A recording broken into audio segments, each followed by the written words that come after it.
Plaintiff George Corpy says while his father was alive, he loaned a lot of money to the defendant, and on his deathbed, he asked George to collect the debt after he passed. George insists he attempted to get repaid, but the defendant refused, so he's suing. Defendant Eric Corpy insists he was the intended executor of George's father's estate, but it was forced out of his hands.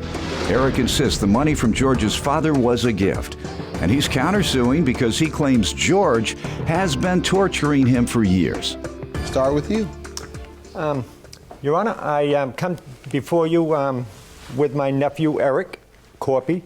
I am power of attorney, executor of estate of my father's estate. My father, unfortunately, has passed away.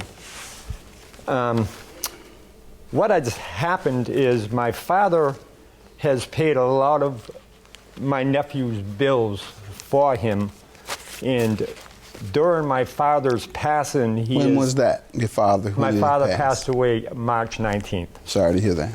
So, go ahead. During the passing, I home hospiced my father. It was very painful, very emotional, and all that. During that process, my father's vehicle was crashed up. There was money outstanding that needed to be paid by the defendant. During which process? When you were caring for your father? Yes. Mm-hmm. And in that process of the hospice, my father asked me to pursue this money and to retrieve it. What, loans that he had made to the defendant? Bills that my father had paid for the defendant. Mm-hmm. And I have proof, documents, ledgers of... Do you have any evidence of your father saying that? Did he make a will before passing? He wrote a letter here, a note of IOUs. So you're here on behalf of the estate, collecting what you believe is owed to the estate. That's correct. I'm not here in regards to myself. I'm here representing my father's estate. Mm-hmm. This is the note, but I broke it into a... Did he have a will? Yes, he did have a will. All right. And what has happened when you've tried to collect on behalf of the estate from the defendant? As I've tried to collect the debt, my nephew seems to think because my father has passed away, there is no longer a debt. What has he told you? He doesn't owe the money because my father is now deceased. Okay. Your Honor, that is completely and totally inaccurate. The money that was actually used to pay me was at a time when I was out of work, that was left in an account, from an account that was left for me, that whenever he was to pass, it was supposed to be left to me as the sole beneficiary. Did he tell you about this note? That was actually his record keeping for how he kept track of what he was pulling out when he was pulling out dividends. And it says, Eric to me. Yes, because meaning because you owed him. That's what this said. Well, the wording on that is because the way that we called it Eric's money. It was his CD and a Roth IRA CD that was and that was left to me. Well, supposed to be left to me because of the facts of unable to trust him with anything. Your Honor. I was actually the executor of the estate. But I was supposed to be, but it was forced out of my hands through him. Before his father died? Yes. Do you have that? I do. Where you were named executor? I was named the substitute executor in case... Substitute, in case something happened to him? No. What, in case In case his wife passed away, where she did 11 years ago. Okay, and you have something showing that you are executor? Yes. Can I have that? Yes. Can I help you, sir? Yes. I was power of attorney. Eric was to be executor of the estate. Eric declined. Oh. Is what he's trying to... So that's how you became executor? Thank you, sir. Is that true? I only declined... Oh, you did, though. That's all I need to know. You did decline. No. You're not going to double talk me like you just tried to on this. Now, this says, Eric to me. What was Eric to do to him? When he was pulling the money out to help me, he was keeping track of what he was pulling. All right, okay, money to help you, he was keeping track of it, right? Yes, that's all. And so he kept track, and it says, Eric to me, meaning the money I'm keeping track of, based on what I'm giving Eric, is supposed to come back to me. Eric to me. How about and me? here are the numbers, just like you said. He was keeping track of the money he was giving you. And then he said, Eric to me. That means the money he was giving you that he kept track of, he wanted it back. Your Honor? Yes. I mean, not to dissuade what you're saying, this here is actually a copy of the account that was left for me as benefit. We're going over this. Okay, sure. We're not talking about anything else right now other than what he meant on this receipt. And you say he meant this is money he was keeping track of that he gave you. You all on the same page there. Sure. But the three words that we seem to differ on is Eric to me means Eric is to pay me, meaning you were to pay him. You owe him. That's the part you don't seem to understand. You didn't interpret that Eric to me as to mean that? Well, to be honest with you, sir, I have never seen that list. Okay.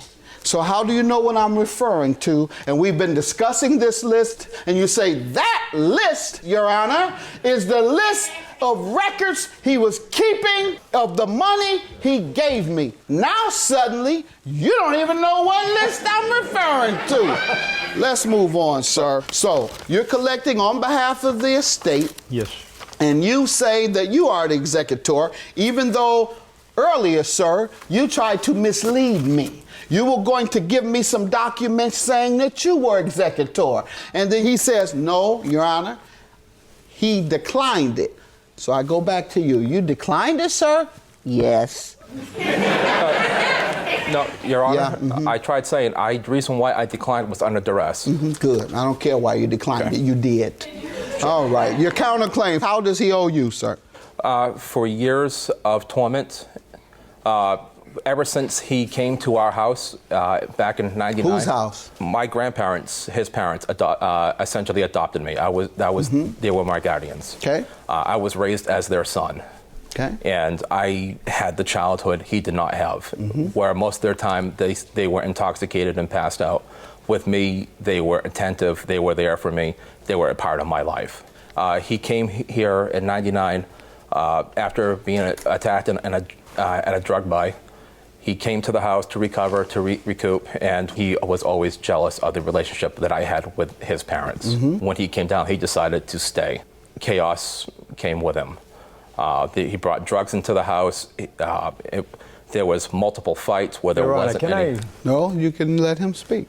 At one point, he had a seizure on the stairs, which when he was swinging, he hit my grandmother, which ultimately down the line led to a ruptured ulcer in her stomach. But the swinging was unintentional. It was an effect of, it was a result of the seizure. He lunged forward, sir.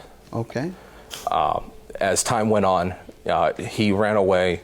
She went into the hospital. How old was he when all this was This was 11 years ago. I have no idea how old he is today. At which point he was living in a cousin's trailer. Came back. He was there for when Mom passed away. Sounds like he would owe everybody but you. What emotional distress did he cause you? Well, part of it was as time went on, I was not able to bring people to the house because they upset him. Or if they did come to the house, they would. Well, People are laughing because you don't sound.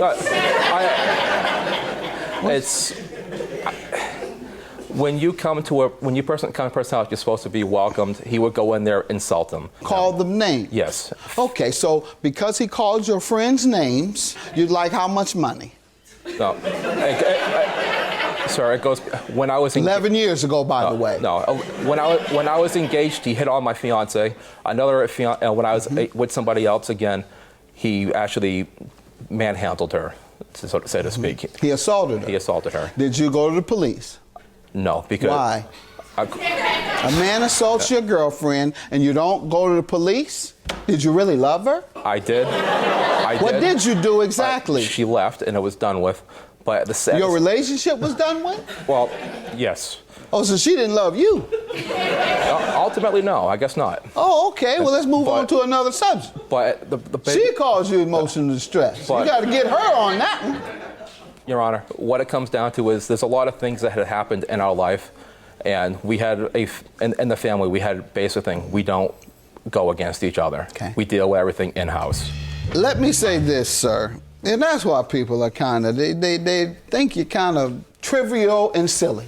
That 11 years ago, my uncle was a bad kid, or he was a bad guy, and we didn't get along. So therefore, Your Honor, he owes me $3,000. I'm sorry, Your Honor. Does that sound reasonable and rational to you? No, sir, but I was just Thank coming you. up with a starting point. Pardon me? It was just a starting point. Okay. What other emotional distress has he caused you? When I brought him to rehab, it turns out that he waited for me. When he waited for me to drive away, and he did not go to rehab. When I came out, I found out that he All right. stole. You gave him a ride to rehab, it didn't go. All right. Stolen money, sir. What Yes. stolen money are you suing him for, sir? Let's go with that one there then. Be careful. Be Sorry, careful. I'm sorry, sir. I'm not laughing, but you are kind of sounding unreasonable. When my dad passed away, I paid for the funeral costs. Turns out there was an additional cost that had to go in there that we had to pay ahead of time. He took all that money, put it in his pocket, and paid for it on my deceased dad's credit card. And how much did you contribute to that? I had originally given $7. He gave me $200 back. Now that sounds legitimate. Sir, did he contribute $700 and you failed to use it for that purpose and then you've repaid him $200? Absolutely not, sir. Have you repaid him $200 for anything? Absolutely not, sir. He's making this entire story up. I'm sorry, sir. Yes, he is. Sir, do you have any evidence of this? I do have a statement from my mother. Okay. Let's see here. Sorry, there's a lot of stuff here. All right. Anything else you want to tell me? Because you have proven your case. You have given me a note with your father's signature and with a detailed amount of money, and his defense fails today. So I'm going to grant your judgment with regard to his judgment against you. He gives me what he says is his mother's statement that says, after my father passed away, George started to pass out some money. Gave my daughter a savings account that was left to her and then took $600 from it and $700 from my son. He then took the cash to Jamaica after the funeral. Did you go to Jamaica? Jamaica is a place I love to go, but I haven't been in 9 years.